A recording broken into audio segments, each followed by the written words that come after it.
I don't know if anyone else saw this today, what Politico was reporting. As usual with Trump, every accusation is a confession. They have two people who used to work for him in the White House told him that he wasn't going to release funds when the wildfires hit California because he didn't think that his supporters were there. So they had to show him voter data. But that's Politico. They're a joke. Are you kidding me? Yeah, they're a joke. They just did a whole article on like body language of the debate, saying Waltz's eyeballs gave you passion. Okay, well, I want to... Please stop. Donald Trump had to be shown voter data that Orange County was solidly for Trump before he would release disaster relief funds. He even re-upped this in September earlier. That's hearsay, Jessica. No, it's not. It's reported in a periodical that hates Trump and has lied about him for years. Let's go to Judge Janine Pirro. It must be really weird to live in your world. Just another blaring example of how Trump supporters fool themselves into believing he isn't who he is. Maybe they should take their beef with this story to Trump's senior director for resilience policy on the National Security Council, Mark Harvey, who said that Trump initially refused to approve disaster aid for California after deadly wildfires in 2018 because of the state's Democratic leanings. And he went on to say that Trump changed his mind after Harvey pulled voting results to show him that heavily damaged Orange County had more Trump supporters than the entire state of Iowa. Both Harvey and Olivia Troy, a former Trump White House Homeland Security advisor who backed up Harvey's claim, say Trump is approaching Hurricane Helene with a similar mindset. They say he's politicizing a disaster that has killed more than 170 people in 6 states. And Troy, who has endorsed Harris for president, accused Trump of trying to divert attention from his own political liabilities on disaster responses. Waters and Gutfeld may also want to take it up with the MAGA Messiah, who squealed on himself as usual. And Gavin Newsom is going to sign those papers. And if he doesn't sign those papers, we won't give him money to put out all his fires. And if we don't give him the money to put out his fires, he's got problems. He's a lousy governor. And he treated me very nicely, and I treated him very nicely when I was president. His supporters know that this is how he operates. They're just too cowardly to admit that his extremely partisan approach to life or death situations is why they support him. It's such a standard thought process, he accuses political opponents of what he would do in their position. We have a problem in North Carolina. We had a big hurricane and really hurt a lot of my voters. And I hope... And you're headed to Georgia today. I hope that my voters, I mean, they lost their homes, and they're being treated horribly by Biden and Harris. Very little relief. They're going out of their way to hurt these people.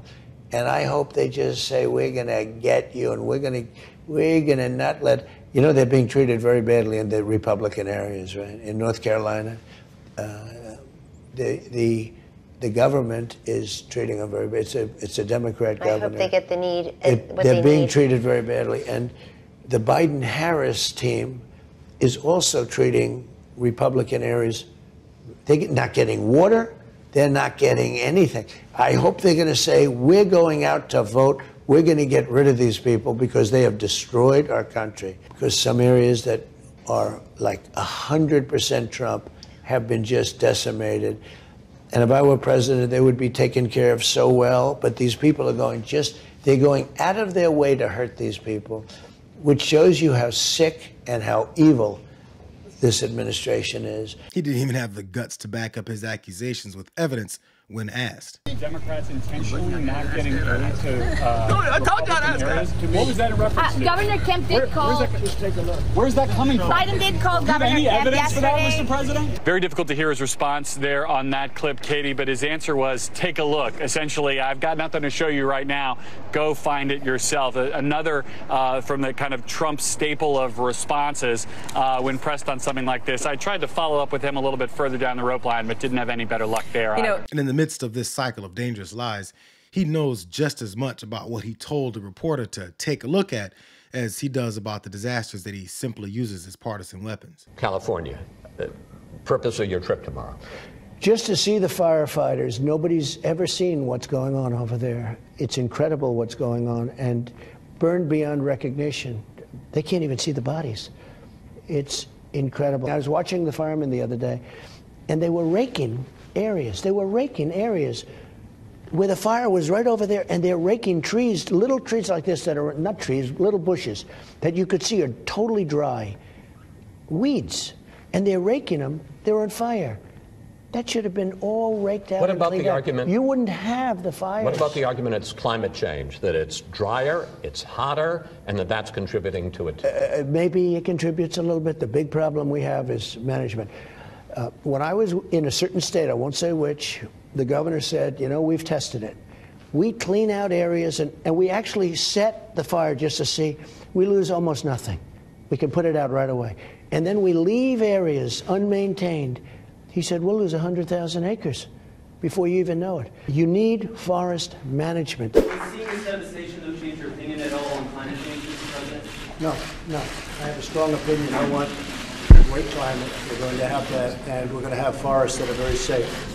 Because we can't go through this every year. We go through this, so we're going to have safe forests. This is why the question of qualifications and a sense of humility used to be an important part of choosing political leaders. Donald Trump can be as clueless as he is on wildfires and hurricanes. That's fine. But where it potentially harms people is in his confident ignorance. They're professionals that study how wildfires spread and the best approach to controlling and sometimes avoiding them.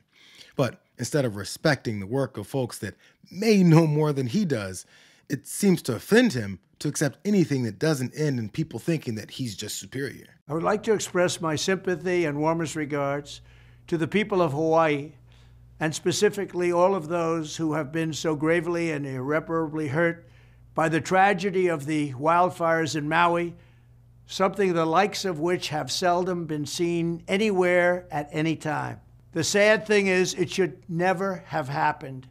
Our government was not prepared, and very importantly, the aftermath is going very poorly, with the governor of the island wanting to do nothing but blame it on global warming and other things that just happened to pop into his head.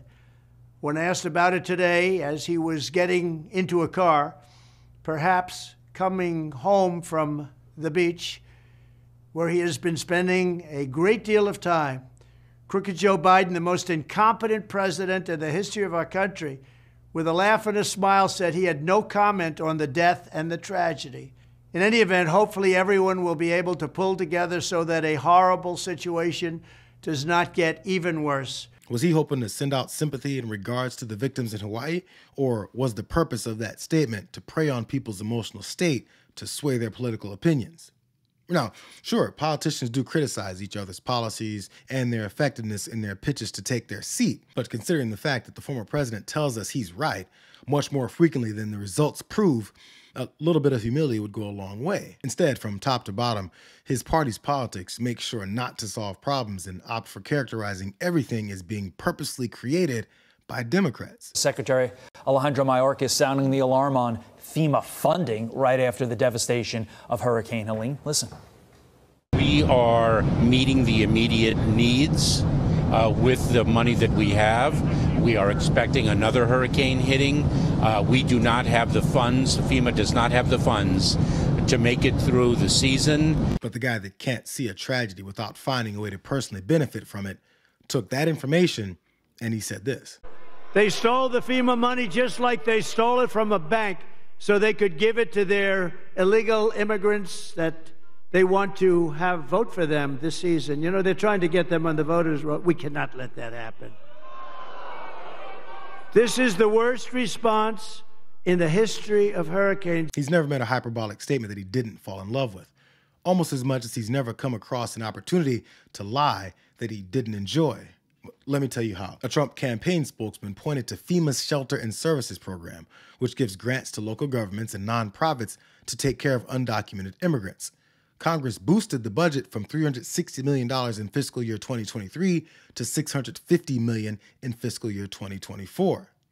The program's 2023 annual report says it provides shelter, such as hotel, motel services, food, and transportation, including plane tickets up to $700 a person. A DHS spokesperson pointed out that the Shelter and Services Program is a completely separate, appropriated grant program that was authorized and funded by Congress and is not associated in any way with FEMA's disaster-related authorities or funding streams. But since research and understanding is frowned upon, they'll never know that they should probably blame Congress, which includes Republicans.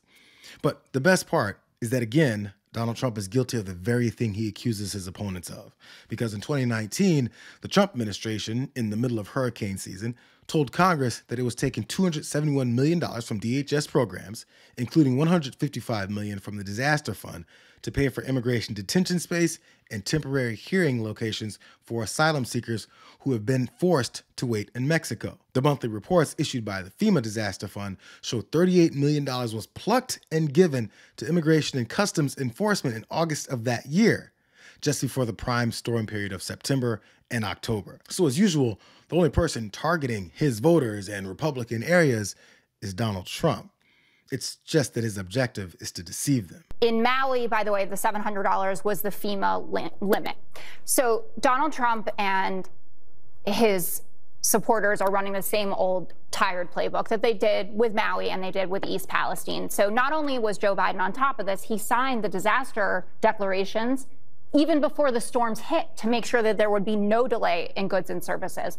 Donald Trump's social media posts contain blatant lies. And there's only one president that we are talking about who actually has denied relief for one of these states. In 2017, Roy Cooper asked after Hurricane Matthew for a lot of money, and he got 1% of his ask. They denied 99% of what he was asking for after that hurricane came.